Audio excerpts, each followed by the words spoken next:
বাংলাদেশের থেকে ভালো ক্রিকেটের আশা করা আর আমার ইউটিউব চ্যানেলের গ্রোথের আশা করা প্রিটি সেম। অনেকটা ঠিক আমাদের ওই আচ্ছে দিনের মতো, আজ হবে কাল হবে করে আর হচ্ছে না। যেমনটা আমি আগের ম্যাচ রিভিউতে বলেছিলাম, বাংলাদেশের আগের হংকংয়ের সাথে যে ম্যাচটা হয়েছিল সেই রিভিউতে আমি কিন্তু বলেছিলাম যে বাংলাদেশ খুবই কষ্ট করে জিতেছে, আর আজকেও সেটাই দেখতে পেলাম। আর প্রত্যেকটা ইভেন্টে বাংলাদেশের এই যে ডার্ক হর্স হিসেবে চলে আসা 19-এর পরে এই একই কাহিনী চলে, এই জঘন্য খেলার কাহিনী প্রত্যেকটা মাল্টিল্যাটারাল ইভেন্টে এদের থেকেই যায়। বাংলাদেশের ওপরে ওপেনার আর নিচে পাওয়ার হিটার বলে কিছু নেই।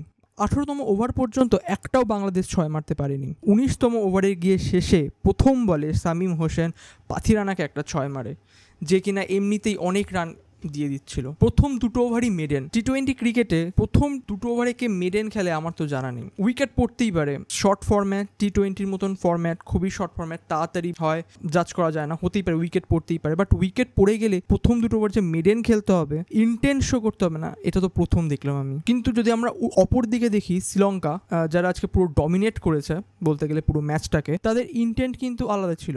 তাদেরও কিন্তু আহামরি কিছু স্টার্ট ছিল না, তাদেরও উইকেট খুব জলদি পড়ে গেছিলো, বাট তারা ইন্টেন্ট শো করেছে, অ্যাটলিস্ট মেরে খেলার চেষ্টা করেছে। তানজিম সাকিবের একটা বল টাচ হয়নি, বাট অ্যাটলিস্ট ট্রাই করেছে, আর বুকে লেগে থাই প্যাডে লেগে 4 হয়ে গেছে, তো অ্যাটলিস্ট তারা চেষ্টা তো করেছে। আর আগের ম্যাচে, হংকংয়ের ম্যাচে তাও একটা ইউজ ট্র্যাক ছিল, তাই আমি ভাবলাম হয়তো প্রবলেম হচ্ছে। বাংলাদেশ, যদিও বাংলাদেশ ভালো স্পিন খেলে, তাও সেবার স্পিন খেলতে পারছিল না আর খুব স্লোতে রান ওঠাচ্ছিল। আজকে ভেবেছিলাম ফ্রেশ পিচে পাওয়ার প্লেতে এইরকম খেলা সত্যি একটা তারিফযোগ্য বিষয়। ফার্স্ট পাওয়ার প্লেতে দুটো ওভার ধরে শুধু বোলার আর উইকেট কিপার কে আমি দেখেছি খেলতে। ব্যাটার তানজিম হাসান আর ইমনের পুরো নামটা যাই না, সো তানজিম হাসান আর ইমন বলের টাচ পর্যন্ত করেনি, তারা টাইমিং করার চেষ্টাই করেনি, তারা জাস্ট জোর লাগাতে গেছিলো, জাস্ট জোর দিয়ে শট খেলো। লিটন দাস একটুখানি খেলার চেষ্টা করেছে, 26 বলে 28 রান, খুবই স্লো। আমি আগের বারেও তাই বলেছিলাম যে হংকংয়ের সাথে পরে গিয়ে স্ট্রাইক রেট বাড়িয়েছে, একটা 6 একটা 4 মেরে স্ট্রাইক রেট 157 সামথিং করে দিয়েছিল। বাট প্রথমের দিকে লিটন দাসও খুব স্লো খেলছিল। আর হৃদয় একটা কিছু বলা যায় না, একমাত্র প্লেয়ার যেটাকে আমার ভালো লাগে বাংলাদেশের হৃদয়, কারণ তাকে দেখে মনে একটা অনেক ক্লাসি প্লেয়ার। লিটন দাসকেও ভালো লাগে, বাট হৃদয়কে একটু বেশি ভালো লাগে। বাট আজকে সে ওখানে 3 রান ছিল না, তবু 3 রানের জন্য কেন যে গেল আর ক্যাপ্টেন কেন অ্যালাউ করলো সেটাও বুঝতে পারলাম না। তো যাই হোক, রান আউট হয়ে গেছে। তারপরে যদি আসি জাকির আলীর কথায়, মাই গুডনেস, পাওয়ার হিটার বিপিএলে তো শুনেছিলাম খুব ভালো মারে। আমি যেহেতু বাংলাদেশের ক্রিকেটকে খুব একটা ফলো করি না, তাই আমি জানতাম না জাকির আলীর বিষয়।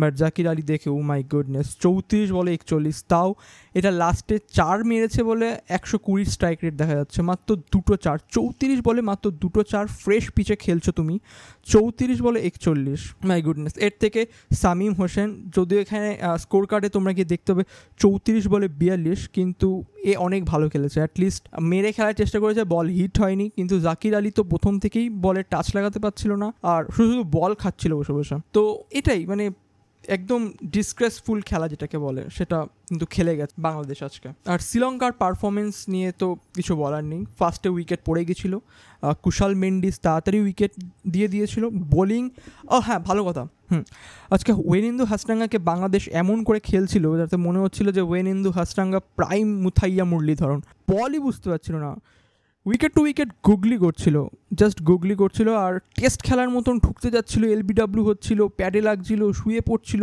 কি করে খেলেছে ওরা নিজেরাও যায় না। জাস্ট একটা মাত্র বোলার স্পিনার ছিল, আর তাতেই হাত পা কেঁপে একাকার অবস্থা হয়ে গেছিলো। শুধুমাত্র একমাত্র পাথিরানাই মার খেয়েছে, কারণ ওয়াইড দিয়েছে, প্রচুর ওয়াইড দিয়েছে, আর স্লটে একটা দুটো বল চলে গেছে, তাই হিট করেছে। কোনো সিক্সার পাওয়ার হিটারই নেই বাংলাদেশ টিমে, এটা খুবই অবাক করা ব্যাপার। আর শ্রীলঙ্কার পারফরমেন্স খুবই ডমিনেটিং পারফরমেন্স। পাথুম নিশাঙ্কা 34 বলে 50 করেছে, একটা 6 আর 6টা 4-এর মাধ্যমে।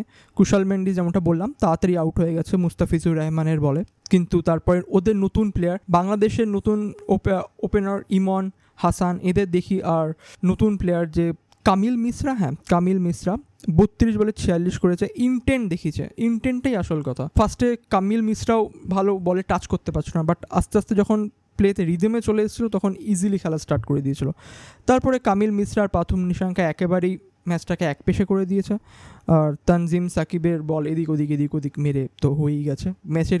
এই ছিল ম্যাচ। সত্যি ইন্টেন্স শো করা উচিত ছিল বাংলাদেশের কাছ থেকে অ্যাটলিস্ট। আর যেটা বলেছিলাম, বাংলাদেশ হংকংয়ের কাছেই জিততে গিয়ে হেগেমুতে দিয়েছিল, আর এটা তো তাই শ্রীলঙ্কা ছিল। তো নাগিন ডার্বিতে আবার মুখ থুবড়ে পড়ল বাংলাদেশ।